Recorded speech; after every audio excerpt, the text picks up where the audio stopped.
మనం చేస్తున్న ప్రార్థన ఏనాటికి వ్యర్థము కాదు. యెహోవా అందరికీ ఉపకారి. ఆయన సమస్త కార్యములు ప్రార్థించుతున్న వారి పైన కనికరం చూపి జరిగిస్తున్నాడు. నువ్వు అనుకోవచ్చు, నేను మోసగాడని, నేను అబద్ధికుడను, నేను త్రాగుబోతును, నేను వ్యభిచారిని, నేను దొంగను, నేను హంతకుడను అని అనుకోవచ్చు. మరి నీ పాపం నిన్ను పట్టుకుంటుంది, నీ పాపం నిన్ను శిక్షిస్తుంది, నీ పాపం నిన్ను తరిమిద్ది. నీ పాపం నిన్ను పట్టుకోక మునిపే నీ పాపాలను క్షమించే యేసు దగ్గరకు వస్తావా? యాకోబు యొక్క పాపం యాకోబుకు కీడు చేయబోతున్న సమయాలలో సత్యాన్ని తెలుసుకొని యబ్బేకు రేవు దగ్గర ఒక్కడే మిగిలిపోయి ఏకాంతముగా ఏడ్చుకుంటూ ప్రార్థించాడు, పట్టుదలతో ప్రార్థించాడు, తన తప్పు ఒప్పుకొని ప్రార్థించాడు. దేవుడు యాకోబును క్షమించి ముందున్న ప్రమాదాన్ని తప్పించాడు, వెనుకరున్న అపాయాన్ని తొలగించాడు.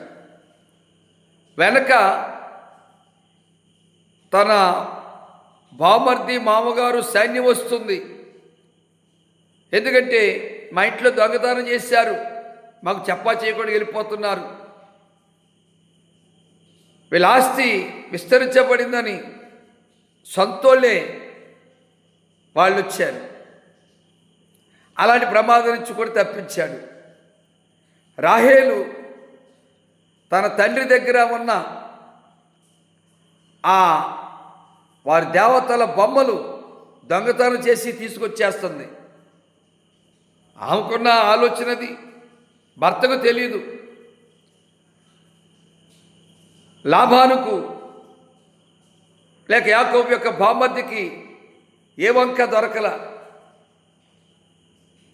ఈ వంకతో తరుముకుంటూ వచ్చారు.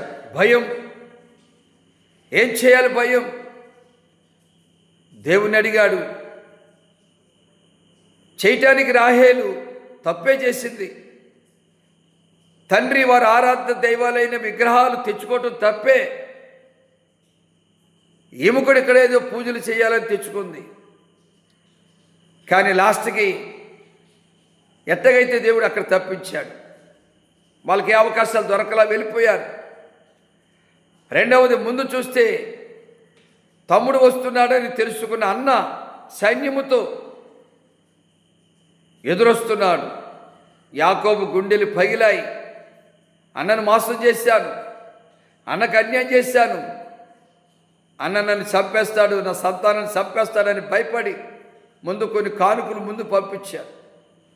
కానీ అన్న ప్రేమతోనే వస్తున్నాడు, నా తమ్ముడు వస్తున్నాడని వచ్చాడు, కౌగిలించుకున్నాడు, ముద్దు పెట్టుకున్నాడు. ఇదంతా ముందు చూస్తే ప్రమాదం, వెనుక చూస్తే గొయ్యి, ముందు చూస్తే నుయ్యి.